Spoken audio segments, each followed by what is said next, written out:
What's up, guys? It's your boy Haneef, and I am on S.T.A.R.V.E Talk with my man J Haleem. I'm in the studio with J Haleem. I'm in the studio with J Haleem. I'm in the studio with J Haleem. I'm in the studio with J Haleem. I'm in the studio with J Haleem. You are now in the studio with J Haleem.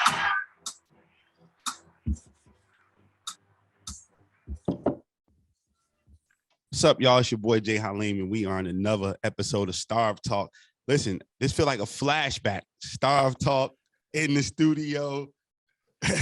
You know, all the things we've done, me and this brother right here have done over the years, you know, introducing me to this part of the business. The first person to tell me I should get behind a mic. Right. And I'm like, I was shook, y'all. I was shook. It took me a long time for me to tell him that. But it had to be like 13 years ago or something like that. I'm like, nah, I had every excuse in the book. But to keep it all the way a buck, I was shook because he was doing like it was supposed to be for him. I didn't never see myself in this space. And so now, you know, this is my brother. If you know me personally, you got to know him. You probably know him as DJ Permiss, you know what I'm saying? But right now, he's corporate, even though he ain't got his tie on. He got a suit and tie on. This is Mr. Haneef Wynn. Thank you so much, bro. Of course, I know it goes without saying, but, you know, this is something long overdue. No problem, man. Thank you, my brother, for having me. You know, you've been nothing but a shining light in all of my endeavors. And so, you know how we do, iron sharpens iron. So thank you so much for inviting me on the show, man. It's been a long time coming. Man, we got to take them back just a minute, you know. Yeah. So they don't know who Haneef is. Everybody know Permiss. Right. Permiss the musician, you know, Permiss with the bars, Permiss who taught people how to rap, Permiss with having his own studio, you know, making sure people get their demos right. Right. Permiss hosting shows all up and down the East Coast. Right. You know what I'm saying? Trying to put artists on in the hip hop game. Permiss the radio personality. Wow. You know what I'm saying? From on other individual shows to having your own show that you pay for out of pocket, that you created. Yeah. Something before podcasting, before it was a thing to do, you were doing it. Yeah. And so definitely got to put that out there. But thank you, man. What did it feel like, man, when you look back over that situation? You just like, you know, that's a little bit of nostalgia for you, right? Man, I felt like Spacey Sprockets, man. He took me back to, you know, back in time, man. You know, it's been a journey. It's been a wonderful journey. You know, my mom always used to tell me, I always got to pay homage to her because, you know, she always was like, recognize your talents and don't never compromise it. And so she's always been an advocate for that. And so everything that you've named periodically, I always wanted to feel like I wanted to, you know, put my hands on. And the beautiful thing about that is I linked up with so many good cats along the way, such as yourself, that could make those visions become a reality. So, you know, I mean, starting back from, you know, the grain, you know, starting back from Staten Island, New York, and, you know, Park Hill Projects, you know, me in the bedroom, 2000 a month, you know, and obviously that led to, you know, college, and then, you know, that led into, you know, the DMV, and it was just a beautiful experience from each of those things that you mentioned, you know, up until now. So it's been a magnificent journey, man. It really has. Man, I'm going somewhere with this right now because, you know, we're watching our history on television now. You know, you specifically, you got the Wu-Tang scenario out. You grew up in the same projects, you know, with the majority of the Wu-Tang members. Right. You know some of them personally, right? Then you start to see that they're telling the story about Biggie, Tupac, this, that, all the stuff from our era, that stuff that we lived. Right. You know, when you look back at your own situation and you juxtapose it to what you're watching on television, are you pleased with where we come from? Man, listen, I always tell my son and my wife, like, man, I'm glad I grew up in that era because that was the most purest era of hip hop. It was where, you know, people really took their craft serious. It's like everybody wanted to be a rapper or a DJ or somewhere in that realm of music because of what you saw. And I think back then it wasn't watered down. Like you really had to do the groundwork. Yeah. You really had to. There was no, there wasn't no internet. There wasn't no the gram. There wasn't the book. You really had to go out here and hand-to-hand combat, shake hands and kiss babies. And it was beautiful because when Wu-Tang came out, it was very inspiring for everybody that was on Staten Island. Really like what Go said, once you heard Wu out of the blue, your family from Shaolin, right? It was very, very, very inspiring, man. It was. And it was something that was real positive. And I'm so glad I grew up in that time, where it could shape and hone my craft in this game of hip hop. Crazy enough, back then, because of what we saw, everybody wanted to either rhyme or they wanted to DJ. But as I started to swim in the game and in my coming of age, I realized that there's so many avenues and facets to the music game. It's not just that. But I'm so glad I grew up in that era, man. I really am. One thing that I'm reminded of is us sitting on the corner, listen to whatever album, on the Purple Tape will forever be synonymous with me. I got shot listening to the Purple Tape, right? Wow. And so I just remember us arguing, and I'm sure y'all was doing it across the bridge. I'm in Newark, you in on the island, about the bars, like what they said, the lyrics, what they mean, trying to decipher what they meant. Yeah. And then 20 something years later, 30 years later, almost, you can hear like these cats were actual prophets back in those days. Like you just talked about Ghost. And if you ever listen to, Glaciers of Ice, his verse on Glaciers of Ice, and how he was just running down on telling his team how we going to do this move, not nothing, no criminal acts. Right. He was literally talking about music. He was saying, I'm going to do this. We're going to do these shows. We're going to go on tour sales. We're going to do 20 G's a pop for a show, come back, and then we're going to rock out. We're going to go all over the world with our wives. Yeah. And show our kids a different life after we do this. That's right. He was even telling his boys, like, chill out, just hold on till I get back. Once I get finished doing this is what we're going to be able to do. That's it. And cats wasn't listening to it because they couldn't speak the language. They didn't understand the language of what they were saying. They were preaching then. Yeah. And so now we come, like, I am proud because now people are actually giving it the flowers it's supposed to have. And these kids get a chance to understand, and the world, the general public, get to understand, like, those wasn't monsters. Those wasn't people glorifying, using drugs or selling drugs or murdering people. They were actually prophesying and telling people in their own way how we can win.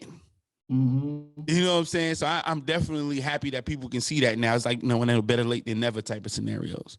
Yeah, it is, man. It was really, that was our CNN back then. It was Word. What was going on in the most clever way. Fun fact is some of the lyrics that was said 20 years ago, you still catching up today to, to really like, wow, I should have caught that 20 years ago. Yes. 20 years ago. That was the soundtrack. All of those albums, the Purple Tape, Iron Man, Liquid Swords, To even taking it out of Wu-Tang, like Mobb Deep. That was the soundtrack. Yeah. Yeah, that was the soundtrack to my coming of age, man. And even now, 25 years later, it don't age. 30 years later, it still goes. It still plays in my, on my title and everything. So good music, it ages well, man. As I said, I was going somewhere because something else in the music that was in our generation that's being missed now, that we took a long time for us to catch on to it was entrepreneurship. Yeah. Yeah. You know, you look at the Jay-Z's of the world, you know, the Reasonable Doubts, the Damon Dashes that was there, you know, orchestrating that situation.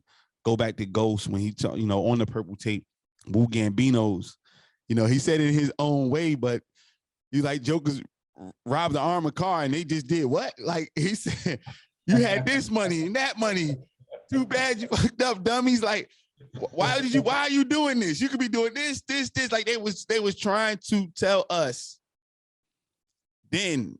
And one thing I love Jay-Z saying, I've heard him say recently, is that he said that, you know, people want to mimic your ending, not your journey. Like they want to mimic your destination, the finished product, but they don't want to mimic what you did to get to the finished product. And so they've been preaching to us for 25, 30 years about entrepreneurship. And take it from somebody like me, we had these discussions, you know, and it's documented that in college, I'm an entrepreneur and it was not celebrated. Taboo. Oh no, yes, it was definitely taboo. And we went to black college. So, and they're like, what are you doing? You're real lazy. You should just get a job. And then at the same time, they're shunning our music because it's our old heads like, what are you listening to that? When those cats was telling us how to get to freedom. That's it. We didn't realize back then. Oh man, so being an entrepreneur now, when you listen, because I know you're not even a step away from your music. And if anybody know you, that's why I say I'm going somewhere, because you and your music, that y'all, you know, one foot in front of the other, y'all walking together, right? So listening back to that music, how does that echo to you now as an entrepreneur? Do you feel that same thing like, damn, I should have caught this? Yeah, you know, sometimes I and I understand everybody has their own journey. You is a lesson in everything. Yeah. If I could turn back the hands of time, I wish I was taught that more. I wish that was more front and center. Yeah. Then more or less, you know, you go to school and you get a good job. And yes, that entrepreneur ear wasn't, the volume on that wasn't really turned up in my kind of age, although I saw it front and center. I just didn't really understand it, but it was always taught. It was always like, you know, earn your own, get your own, you know, have your own business. My family was ingratiated in that, you know what I'm saying? But the music really promoted that, you know what I mean? Funny thing is, all artists are entrepreneurs. There's their own craft, you know what I'm saying? And I think the independent scene, well, now is more popular, you know, than it was back then. But yeah, it really shined a light on that through the music. It really did. Yeah, definitely. So, you know, you ran through, you know, the East Coast as a, you know, a personality, you know, as a radio personality. You know, I've benefited from a lot of the things that you were doing, you know, when I was running in the music scene with my artists. And definitely thank you again for that. You already know how we done it.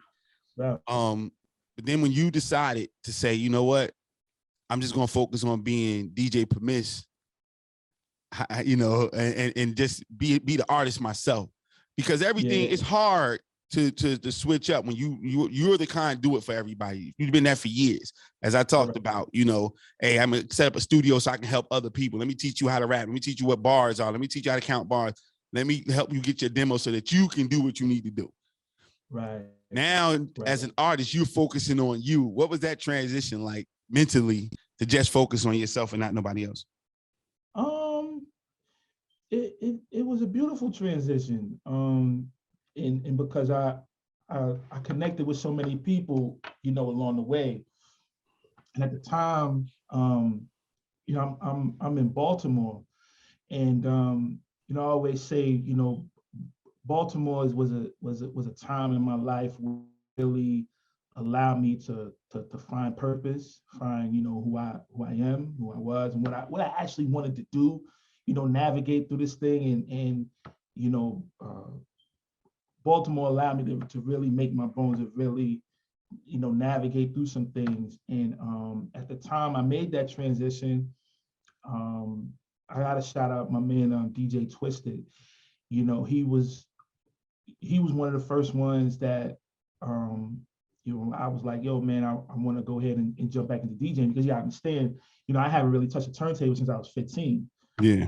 And so here I am in my late 20s. I'm like, yeah, I really want to get back into it. Obviously, technology changed. It's no longer, well, there's two turntables in the mic. Now you incorporate computers and programs and Seratos and everything. And so I came to him, and I was like, hey, man, can you help me out? Can you navigate me through? And between him and my man, Mike, Strictly Mobile DJs, those two really helped me, get me back into the game, educate me, okay, this is how you do, this is what it is, come on, we have live sessions. And once I got it, it was like, okay, now it's like, okay, how much do I need to get my own? And, I was able to get my equipment up, get it together, and then, we ready to rock and roll. Billy Live, I gotta shout him out. I remember him. Dope artist, Baltimore. Yeah, beautiful soul on the inside, man. He was the first. Once he found out, he was like, I was like, yeah, I'm DJing. Oh, word? All right, I got your first gig for you. Yeah, do that. He was one of the first shows I DJed. And then it just kind of went from there. And then obviously when I got, down south, with you, you have a way, my brother, of throwing the battery in somebody's back in a positive way.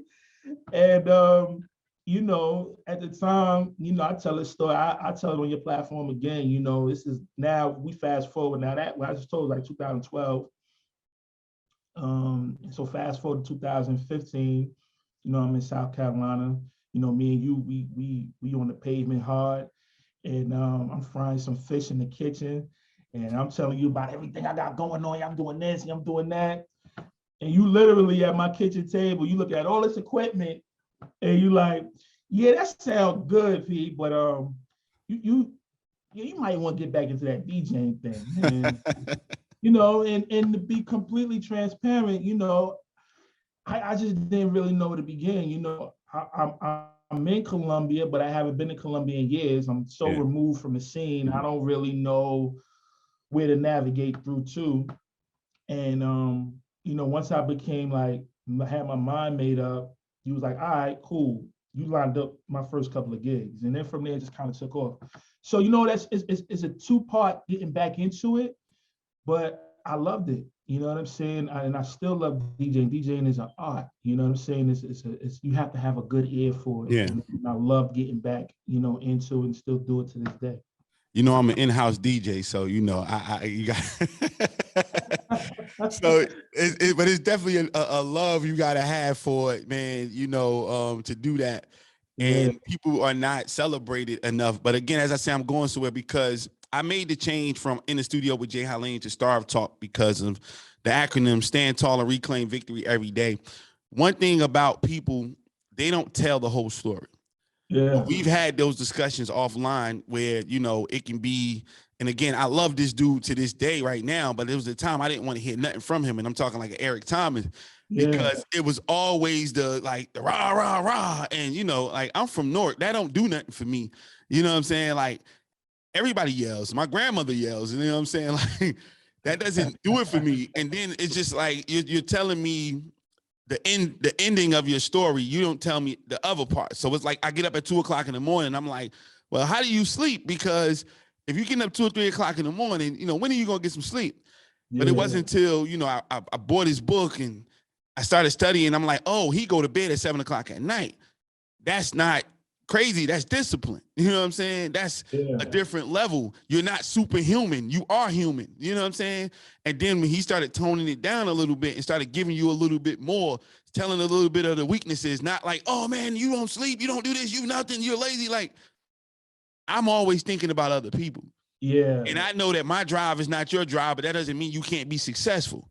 That's it. And so for me, I'm just like, everybody has a story. Everybody has a path. So how do you stand tall and reclaim victory every day?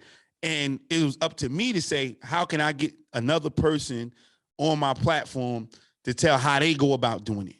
Because how you do it is not going to be how I do it. Correct. And it doesn't make me wrong or you wrong. It's just, we're just trying to win. I can only take from what you have and see what fits me, and I can incorporate that in there. But everybody likes to say, well, if you're not doing it this way, you're losing. Right. But I know that's not the case with you. And so that's why I say I'm going somewhere. So I'm walking through your journey. And yes, you did pick up, you started picking up gigs, started doing things, and then boom, you out of here. You leave South Carolina and go back to another big city. You that was the plan. You went to the big city, went to the A. What was that like when what was on your mind when you're like, hey, I'm out of here. I done already got some, got my feet wet back. I got the turntables going again. Now I'm going back. Now I'm going to Atlanta. What's going to happen now? Oh, Atlanta was Atlanta was always the move. It was always the point from Baltimore to the Atlanta. Once I transitioned down to Atlanta, me and my fiance at the time, she was my fiance, we just talked about like, hey, look, I'm gonna, out of the window with at that time podcasting. So I'm gonna go to school. I'm gonna do this. Like I had the whole plan laid out. But I had my CDLs at the same time. Funny story. That's why they always say you got to listen to your elders because your elders got wisdom. You know what I mean? And at the time in Baltimore, I'm driving. I drove taxi cabs for like 3.5 years. And one of the guys that I was driving with, he was like, "Hey, look, man, you driving this cab all day long. You might as well just study and get your CDL." Because I pulled up on him and he had the CDL manual. Yeah. And I'm like, okay, cool. So, I ended up getting that. So at the time coming down to Atlanta, while I did want to do the radio and the podcasting and everything, I had to, you got to hit reality. Reality is you have a family to provide for. So I had the skill set of driving trucks. I had a CDL. And, that didn't take no time to land a job. And Atlanta is like one big networking hub. Whatever you want to do down here, you know how to talk to people. You're a people person, you could do it. And so the transition was beautiful. It really was. It's like detour from my original plans. Yeah. It did, man. And that detour was beautiful. How did you take it though? Because again, this is your passion, but then this is the thing this is a skill that you acquired. And nowadays the thing is follow your passion. Yeah. And I just put a blog post out, a couple of weeks ago where it said, I said, don't follow your passion, take it with you. Yeah. Because, passion is an uncontrollable feeling. It's a feeling. And it doesn't last always. Mm-hmm. But if you can harness it and take it with you to whatever you're doing, mm-hmm. then that can actually change some things. And so even though, you've been past, this is what you've been doing since you were 15, you've been dealing with music since you were a teenager. Yeah. And now you have to make this change and say, you know what, I'm going to go full speed ahead with this skill set that I have to take care of my family. Mm-hmm. Like, what, how did you feel about that? I know it was a good transition as far as, hey, I'm making some money and everything like that, but mentally, because some people not going to take that step. I'm going with my passion. They listen to a couple whoever videos and forget that. And my passion. Yeah. Yo, Jay, I'm not even gonna lie to you. That was very hard for me. It was mentally, it was a fork in the road. I think people like yourself, and that's why it's so important to really, really curtail and critique who you have in your circle to talk to. Because that was a very vulnerable point in my life, is how do I make that transition? you know, of course, I'm in my mind, I'm thinking, oh, you know, you don't want to be a quitter. Are you giving up the thing that you always wanted to do? You since you know you was in high school. You know, what would your mom say? You know, what would the people around? You know, all of those things, all of those fears in your mind, I was going through, and I just, you know, I just sat back, I prayed about it, I talked to you about it, and I just say, you know what?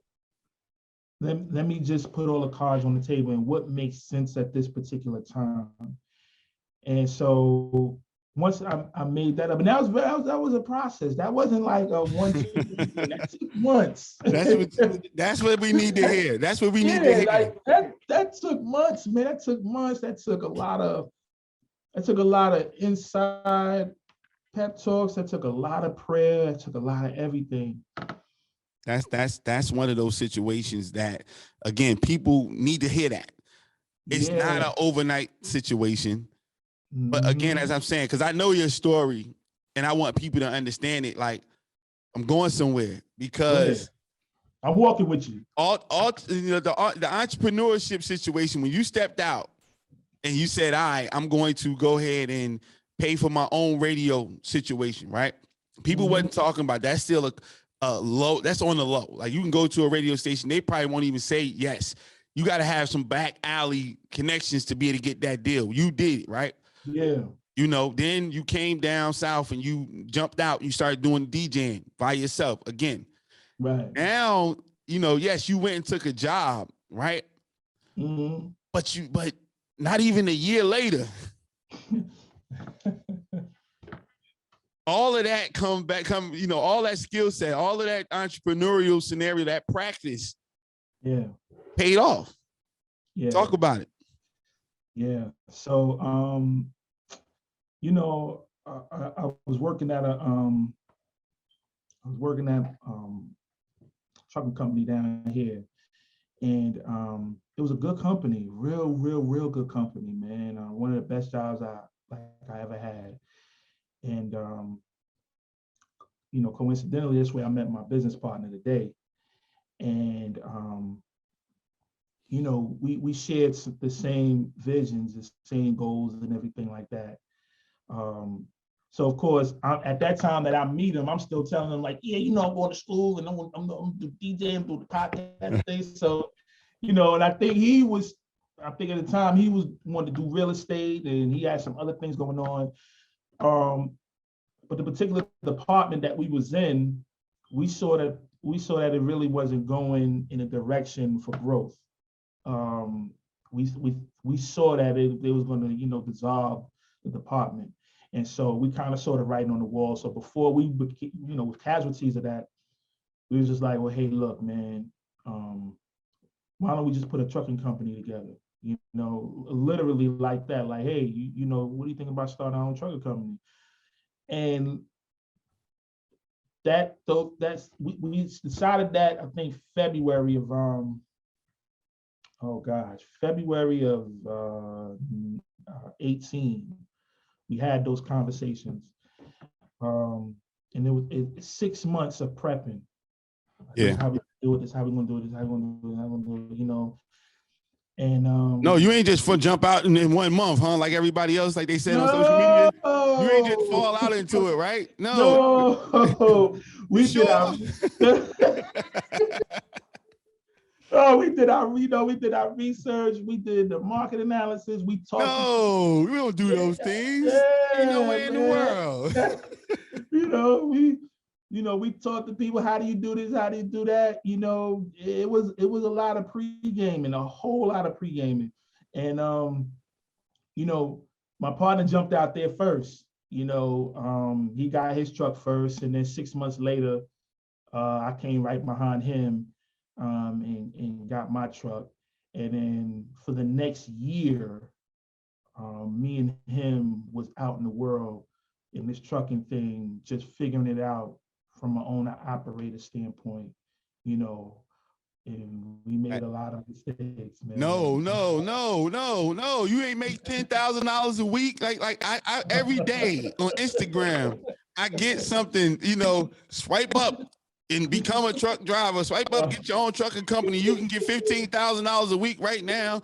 You don't have to worry about nothing. You can do this. There's no way in the world you didn't do that. Let me tell you something, man. My first, let me tell you, so I get the truck, you know what I mean? I can't sleep, right? I go, I make my way down, I buy my truck, I'm excited. I'm like, yeah, take the picture. And I'm driving on 85 North in Georgia. As soon as I get off the exit, all the lights on the dash light up like a Christmas tree, right? I'm like, oh my gosh, right? Turned out I had batteries dead, new alternator. So already I'm not even a weekend. I didn't even run my first load. I'm $1,500 out the pocket. Wow. You know what I mean? And the caveat of that is the people where I bought the truck from, they was like, oh yeah, we'll fix it for you. You just got to bring it back down here. And they 2.5 hours away. So I don't want to risk driving the truck back 2 hours, 2.5 hours away just to get a freebie, So yeah. That was the journey. And it was a lot. We made a lot of mistakes that first year, but we persevered through it. It's crazy. That's crazy that you say that again, because I want to hear that, because again, there's that victory again, because you on your first day, the lights come on. There's no way in hell, you go to the car dealership and you go copy a whip. I don't care if your Honda Accord or your Mercedes, and all the dash lights go out. You are living. You are throwing stuff. You in there. I need to talk to somebody. Tell me so I am not taking this. And look, I did that. I sent emails, what I'm saying? And they're like, oh yeah, well, we'll fix it. You just have to bring it back down here. Yeah, I would say that, you know what I mean? Oh, man. Like Jay, I feel defeated on the inside. I'm like, and of course, I just left this nice cushiony job, right? Word. So now I'm like, did I make the right decision? Did I not make the right decision? Did I, what it is? I tell you, man, it's that prayer. It's that prayer, is that God is like, stay in it. Like, I got you. Just to stay in it. It's going to be okay. It's going to be all right. And I never gave up and look back, so that was rough. It's look, but it's rough, but it's right. Yeah, it's accurate. Yeah. It's accurate. Yeah. And this is when we want to tell accurate stories, because I promise you, somebody gonna hear this that has a trucking company, just jumped out and had the same problems, gonna be like, yeah, that's right. Because you're looking on the internet for these stories. And they're not there, because everybody made $10,000 their first week, $50,000 their next week, and now they're millionaires with the trucking business. Yeah. You know what I'm saying? Everybody. Like I've never seen a trucking company have that issue. It's one or two extremes. Either they own the operators and they're never starting their own company, they just own the operators, or they're millionaires. Yeah. I've never seen your story, even though I know that your story is the one that's more prevalent, but they won't tell it on social media. Not at all. And it's not just you, it's to help somebody else. Right. It's to tell somebody else, like, because again, as I said to him, I'm saying to y'all, we going somewhere, because I know what the story looked like, and I know what the end game looked like. But I need you to see, for education purposes, for stand tall and reclaim victory everyday purposes, like, it ain't all roses. Yeah. But every time something pop up, and when you can knock it down, that's the win. Yeah. That's the win. When you and somebody else are walking down the street, on the same street, but y'all just across the street from each other, and it start raining. This is the difference between you're the one that's just walking and not crying, not going crazy, not flipping out, and that's the person that's losing their mind across the street. That's it. That's the difference, because it's going to happen to everybody. It's the same rain. Ain't like that rain got fire in it and the rain across the street don't. It's the same rain, but it's something about what's going on inside of you. It's something about, the prayer that he said. It's something about how you got your mind fixed on what you're going to do. It's going to make you act differently when adversity hit. because it's coming, not before it comes, not to beat it so it don't come. It's coming. You can count on that. It's coming. How you going to deal with it? So you went through all of that. I mean, and I could probably pull up a couple extra ones like not too long after that, the truck was stuck in the ditch or something like that. Oh man, you got a good memory, man. That was like what? Like in the same month though, right? Same month, yeah. When See I what I'm was saying? talking that, it's rain and I'm stuck in the ditch. I'm like, oh my gosh, man, this can't be life. Yeah. So, you ain't get that pulled out of a ditch for free. No, not at all. You see what I'm saying? Like Yeah. people need to hear that. You know what I'm saying? People need to hear that. So, all right. I don't want to. Look. Yes. It is a good part to this. It is a good part, right? So you get through all of that, Mm-hmm. and you learn some things. You drive all over the country.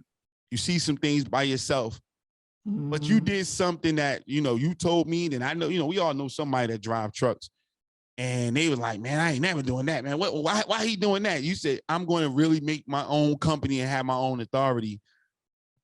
Yeah.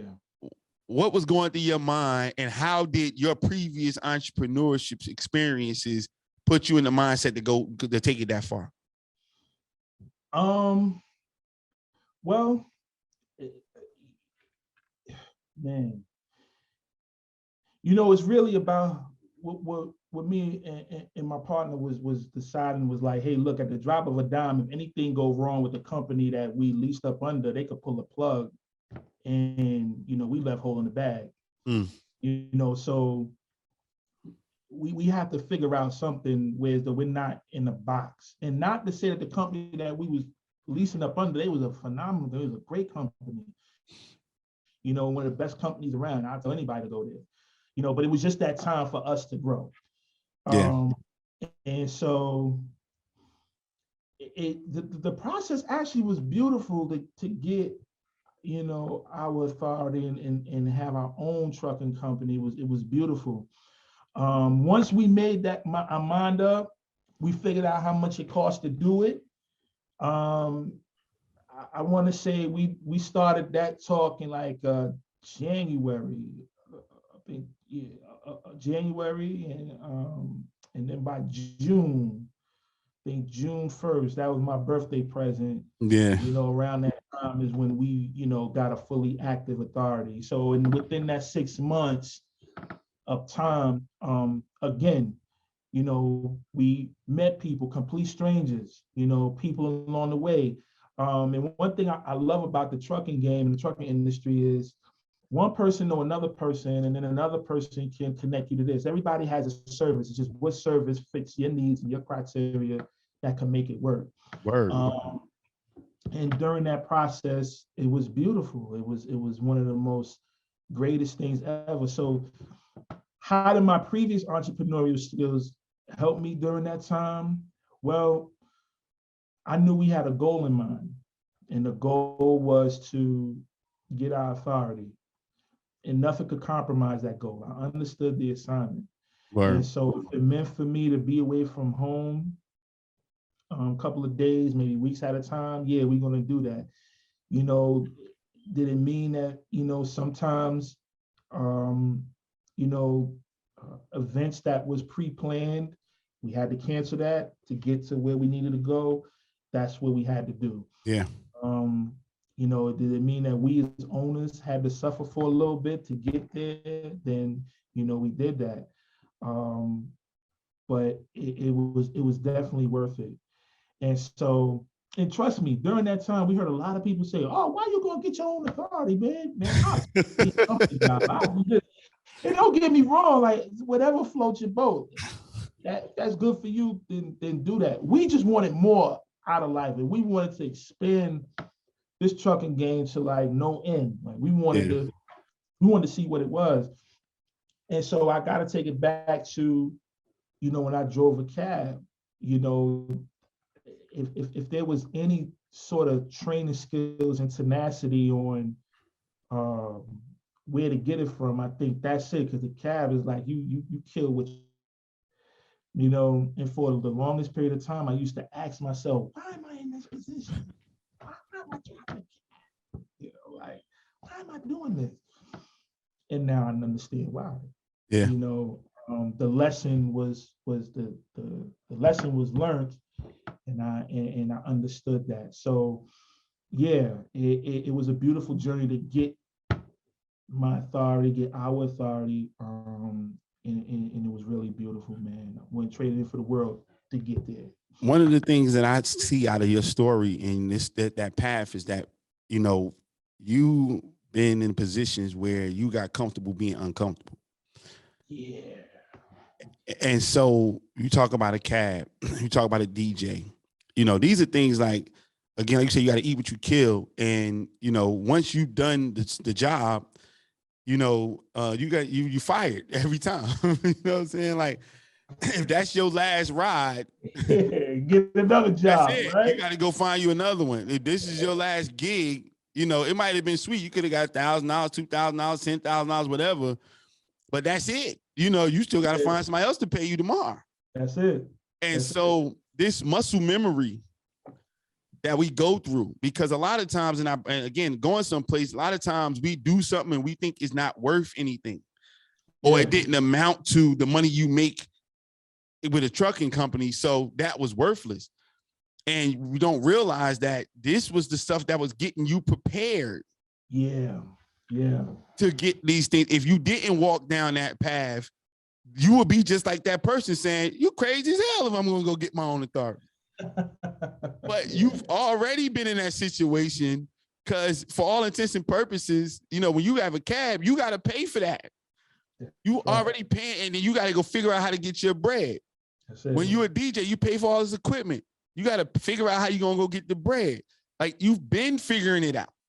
Mm-hmm. You've been comfortable in that situation. So having a safety net wasn't the thing that, you know, that wasn't going to be the thing that hooked you. Yeah. It might hook you for a little while, but even another thing I'll let people know too, without not having that safety net does to you, it's an addiction. Yeah. It's an addiction. Eating what you kill. Look, it's going to be hard to find a wolf that don't want to go hunt. Yeah. You can have him or her in the house trying to feed them all you want. After a while, they're going to go out. They're still going to go out and try to hunt. That's it. You know what I'm saying? So if you are a hunter, or if you've been ingratiated into hunting, you're not going to want to stop hunting. Yeah. You're not going to want to stop hunting. So that's why I asked you that, like, that experience. All I can see is, I don't know how I'm going to get it there, but I'm going to go out here and get it. That's it. You know, I don't know who going to get in my car today. Yeah. But, you know, I'm taking all the precautions I can possibly take. It could have been an axe murderer, but I'm taking all the precautions I can possibly take, and then I'm going to figure this thing out, but I'm going to get paid. That's it. That's it. That's a different situation. Another thing, me knowing who you are, you know, I think that getting that authority space, you know, it took you to another level to be able to open up doors for other people. So talk about that part, really crossing over to the entrepreneurial space where you can provide opportunities for other people. You know, that was a great experience as well. It definitely was and we're still learning, you know what I mean? Each level that you get higher and higher.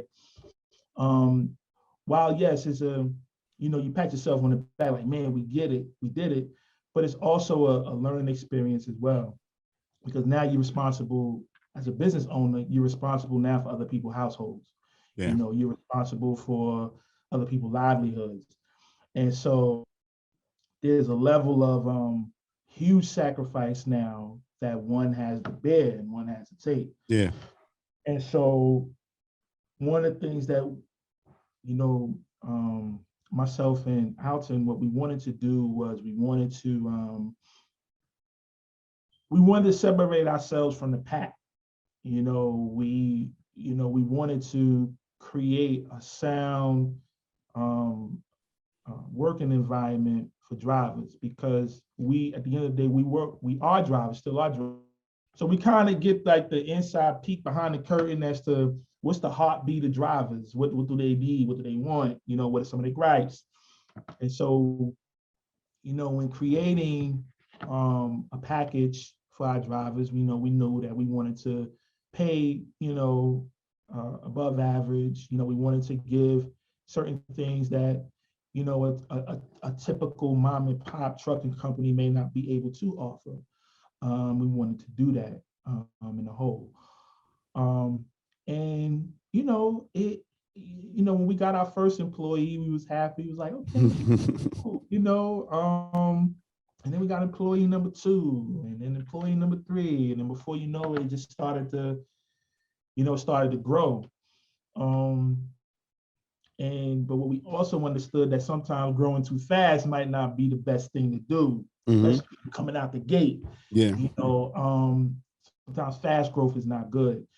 We always heard that on our way coming in. We didn't necessarily understand it. Yeah. So like, we kind of bypassed that hazard sign, like, but now we understand, growing fast is not good.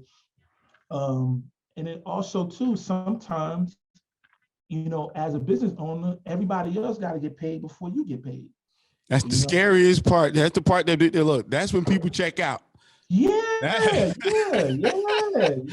Entrepreneurship sound real good. Yeah, we don't understand that. You know what I mean? Hey, everybody got to get paid. And then after everybody get paid, if something is there, then that goes to you. Yeah.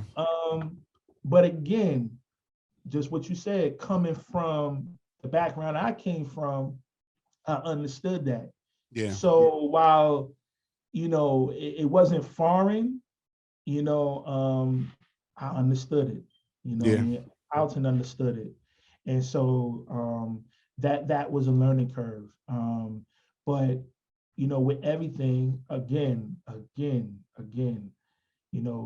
God keeps us grounded, keeps us grounded, through everything. So that was an experience as well. I always say when people ask me, like, man, Neef, how's it going? How's everything? I always have to say, man, it's a beautiful adventure. On an adventure, you don't know. You don't know what it is. Lions, tigers, and bears. Oh my, right? Yeah. So, but yeah, man, we, understanding that, putting others before yourself, and just giving people value. Yeah. Within your company. That's pretty much how we've been able to sustain.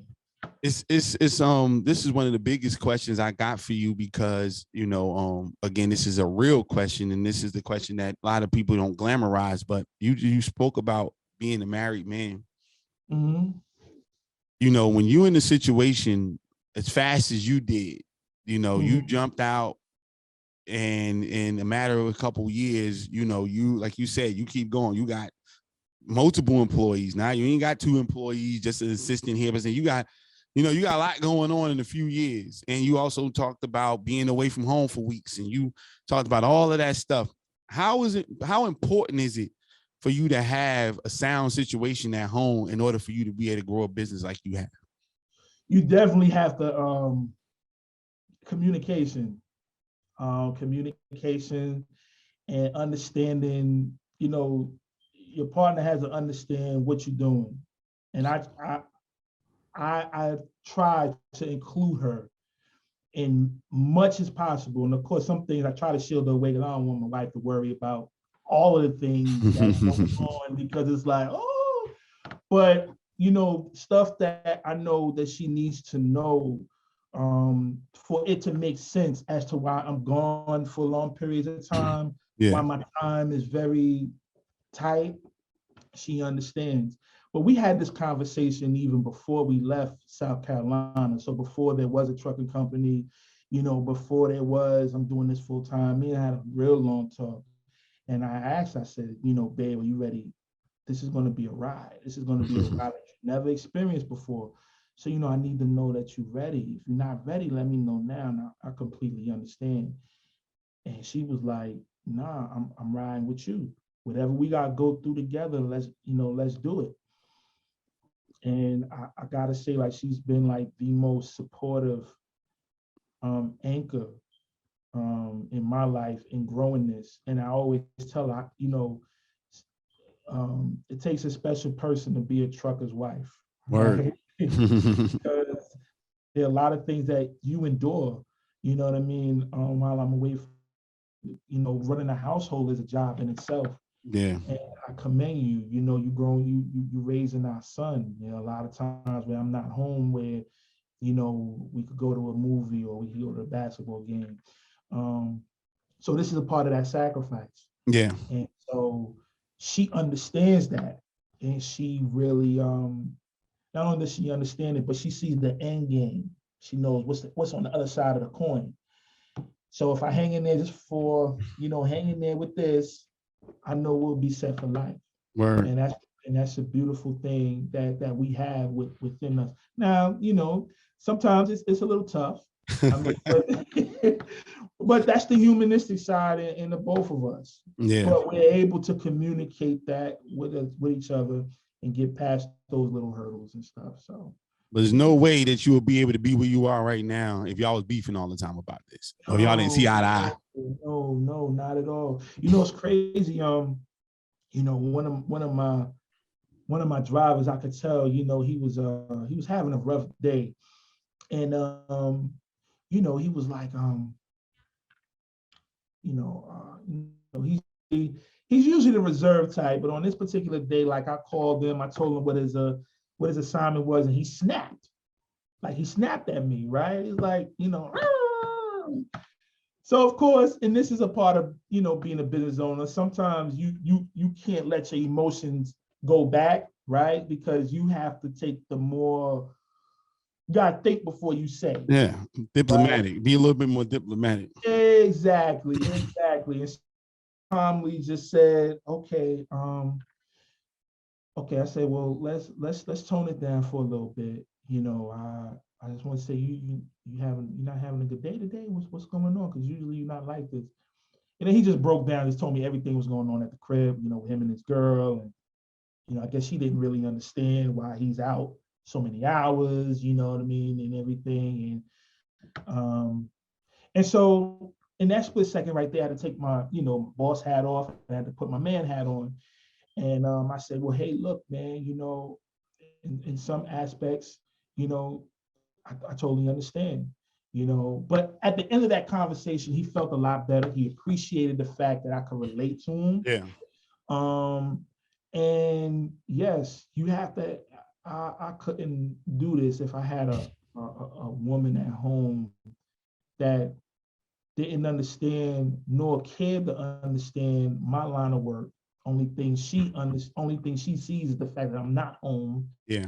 Or I'm not spending time and everything. And we couldn't bring the union together. Yeah. If that was going to be the narrative.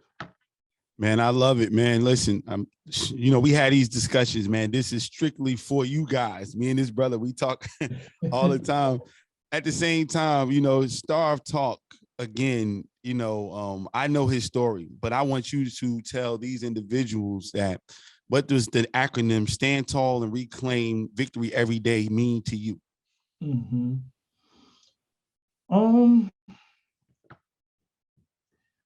Look, man, I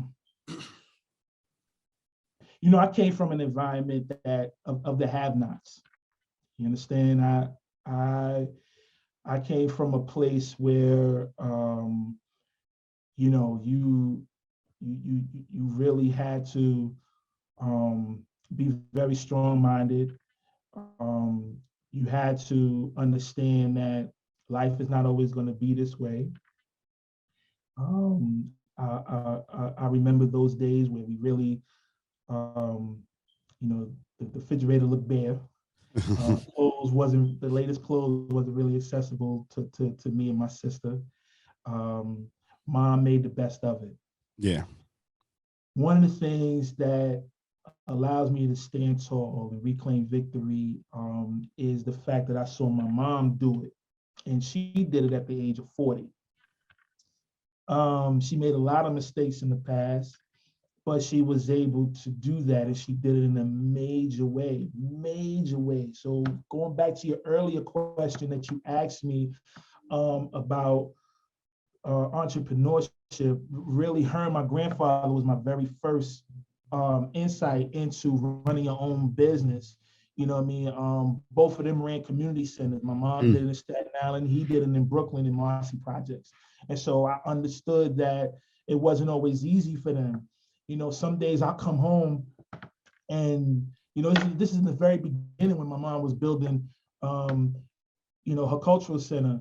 And I'll be like, man, why is she so mad all the time? You know, I'll come home, she'll be like, do your chores, and make sure your homework is done, and then close the door, bam. I'm like, man, what did we do? Easy, like, what's going on?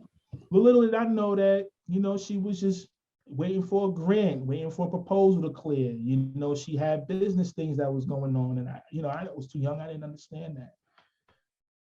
But we never went a day without, you know, without having some type of meal in our stomach. We never went a day without, you know, having clothes on our back. Might not have been the latest clothes, but we had clothes. You know, we never got evicted. You know, she made do for us, and this was without the resources of what we have today. So seeing her, I have to follow suit. Yeah. Right. I have to do that. I have no excuse why I can't. And it don't got nothing to do with the white man, and ain't got nothing to do with giving brothers handout. Nah, man, we not doing that. And then, you know, as men, we have to. I feel like it's my sole duty to make a difference in my son's life. I have to be an example of what he sees, you know. And so I know I can't repeat. I got to break the cycle in my family. Yeah. I could break that cycle in my family. That's gonna, and me standing tall and reclaiming the victory. The victory is breaking that cycle. That's in our family of poverty and not leaving something for my children's children. So if us building, you know, JW Supreme allows, if that's going to be the conduit to do that, I'm down for it. Yeah. Let's do it. If a part of that is me telling my story, you know, on your platform, my brother, and meeting some genuine people such as yourself, you know, let's do that. And let me say this too, man. You, my brother, yeah, you gave me flowers for the last hour. So let me give you your flowers for a minute, man. You know, you have been nothing but a true blessing, and allowed me to sharpen my vision 100%, 100%. You know what I mean? You when I first came to you and I said, yo, I linked up with some good dudes down here, and I'm thinking about building a trucking company. As always, in your true Jamal Washington form, you always said, all right, how can I help? Where can I assist? You know what I mean? Tell me about it. Let's do it. And so meeting people like yourself and having people in, you know what I mean, in your circle, allows me to continue to stand tall and reclaim my victory. So I think I'm on a crash course of doing that. Yeah. And there's no giving up, my brother. Man, you doing it. It's not even a crash course. You're doing it because, again, as you grow, it's going to be more things that you have to deal with. But as I tell people all the time, you know, it's a lot of times because the world goes in circular motion.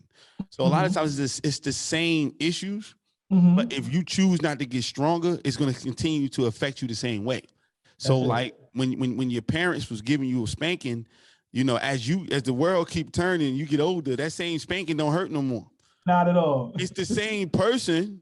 They hitting you with the same belt, shoe, whatever they hit you with. You know, back in our days, we got whoopings like that. Yeah. So, but you couldn't, you know, you didn't feel it the same no more because you got numb to it. You grew, you got stronger. And we can't turn that off when you turn 18, and you can't turn that off with life. Your job, I put on social media the other day, I said the worst place you can be at is where you were last year. Yeah. Because if you are still in that same spot, you're going to get hit the same way. You know what I'm saying? Like, it's coming around. Whatever was bothering you that day is going to come back around, and you're probably getting weaker if you're still staying in that same spot. So your goal, our goal is to continue to go forward. It's continue to stand tall and reclaim victory every day, because every day is a struggle. Every day is some fight of some sort, you know. But if you can go to bed at night, put your head to pillow and understand that you were a conqueror, understand that you survived, you won, you had victory. It didn't beat you, you beat it. Man, that's something to want to go to bed on. By the time we go to bed defeated, we going to get up under, sometimes we want to get up under the mattress, not under the cover. We want to get up under the mattress. But when you start realizing you can hold your head up, even when you resting, you can still hold your head up, you can hold your chin up, you know, because a lot of people sleep, but everybody don't rest. No. You know what I'm saying? It's a big difference. It's a big difference. And so when you can do that comfortably, you know you got victory, you know you're winning. You know what I'm saying? It don't matter how much money you have. You know, your chapter 5 and 10 is not my first beginning chapter. And we have to stop looking at other people, because people showing you the finished book. Yeah. You know, they're not showing you the start of the book. And so that's why I say I'm going somewhere, because I know your story, but I know people needed to hear real stuff, like, because it'll be all cut out. Man, this brother is a successful trucking company owner. In a few years, he has multiple trucks, not just one for him and his partner. He's employing multiple individuals. He's doing that. And that's all you would need to hear for him to try to sell you something. This is what I've done, so you can do it too. But he needs to tell you that as soon as he bought his first truck, it was, you know, all the lights went off on it. It was in a ditch a week later after that. Then he had to spend all his money. He didn't know what the hell he was going to do. You need to hear that. To see that he overcame, then he overcame, because I'm tired of hearing people tell people that entrepreneurship is the easiest thing in the world. It's the easiest thing for you to do. And so they pass up the job, which you didn't do at first, which made it easier for you to go ahead and do your business. When I'm saying, brother or sister, go get that job. Go get that job, because we can't be glorifying knocking the nigga upside the head to get some money. You know what I'm saying? That's not what we doing. So go take the $8, go take the $10 or $15, whatever, learn something, put some money in your pocket, get your credit together if you can, and then go out there and take what's yours. So that's what standing tall and reclaiming victory every day, getting stronger every day, you know, building, growing, you know, and then, educating the other people. Because if you really want to be strong, like you talked about me, my job is to make sure that whatever pitfall I fell into, that hole is filled up before you come. You will not run over a pothole that I hit. Because before I keep going, I'm going to fill it up. So if you got to go over, your tire's going to go over there smooth. That's the only way we really going to get right, because keep trying to make your kids or the next generation or your partners go through the same thing you're going through, they're going to be just as bitter, maybe even more. They might not be as strong as you. Your kids aren't as strong as you to handle that. So build a platform so that they can grow and go higher and go higher. And if you are blessed enough to still be on this earth, they'll take you with them. That's it. So again, I appreciate you, bro, for always being so genuine. Always, stand down. Like I said, your whole situation has always been about putting other people on. Since the day I met you 20 plus years ago, it's always been about putting other people on. And I know one of the things, when you are that type of person, it's very, very hard to think about yourself. It's very, very hard to do that. It's very hard to pull off the gas and start thinking about yourself and start saying, you know what, I got to do this for me. You feel like you feel like you're doing the wrong thing, but it's not. You can't pour from an empty cup. You got to build up. You got to get fed yourself. You got to grow so that you can actually do what you need to do. And then when kids is involved and you have a wife and you the man, you got to take care of everything. You have to have something to bring home. It's all good. You eat with me, bro, but I got to bring home my fair share. That's it. So that my family is good and they're growing. That's it. So, I know how hard that is. So I commend you on doing that. And, I commend you on the success that you already had. And I'm just thanking God for you for what's about to happen. Thank you. In your situation. No doubt. So let everybody know about your company. Let them know how to find it. Tell them y'all hiring. I know y'all always hiring. So, if you're in the area, let them know what's up. And that's what we want to be able to do too. We want to be able to highlight that. We want to be able to highlight that Joker's got real companies and they actually got real opportunities for people to actually be able to make money. So let them know about all that good stuff. Man, Jay, man, thank you, man, for having me. JW Supreme Express LLC. You know, we based out of Atlanta, Georgia. You'll find us on Instagram, Facebook, everything JW Supreme Express. One E between Supreme and Express. You know, definitely holla at us. jwsupremeexpress.com is the website. You know, give us a call. You know, definitely hiring. You know, love to hear from you. See what you have to offer. But I'm elated, man. Thank you for the opportunity today, man. Man, you already know, bro. You already know. Made my day, man. And if y'all seeing this, you seeing all that information on the screen. So listen, I know all y'all know somebody need a job. You're based out of the Georgia area, but I know in the surrounding areas, if you are in the surrounding areas, you probably can still get on because they got stuff going on all around the area. So if you're in the South Carolina area, different parts, maybe Alabama, something like that, you can probably still get on and get yourself a job. Stop fronting. The government not giving out that much more money anymore. So, It's over. Yes, you know, the honeymoon is over. Go get that gig so that you can get right. I promise you. I told him I've driven across the country twice in like 2 months. Yeah, man. I told him that I need a CDL at this point because I did that thing, mountains all over the prairies and everything like that. So yeah, go get your job, man. But again, you guys know how to find me, www.jhaleem.com or www.iwontstarve.com. You can go and find the podcast. Go to Starve Talk on YouTube. Subscribe so that you guys can see all the videos. Go ahead and also subscribe to the audio portion of the podcast and tell somebody about this. Again, we're trying to get you jobs. We're talking to you about other stuff. We're not fronting on this podcast. We want you to get some real information so you can take something away from it. You don't have to pay to hear this information, and we're not going to cut it short so that you only get the glorified version. So whatever you're going through, we got something for you. So go ahead, subscribe. Stay connected with us. And if you are connected, you know we'll see you next week. But in the meantime, stand tall, reclaim victory every day. Love y'all, man. See y'all next week. Peace. I'm in the studio with J Haleem. I'm in the studio with J Haleem. I am in the studio with J Haleem. I'm in the studio with J Haleem. I'm in the studio with J Haleem. You are now in the studio with J Haleem.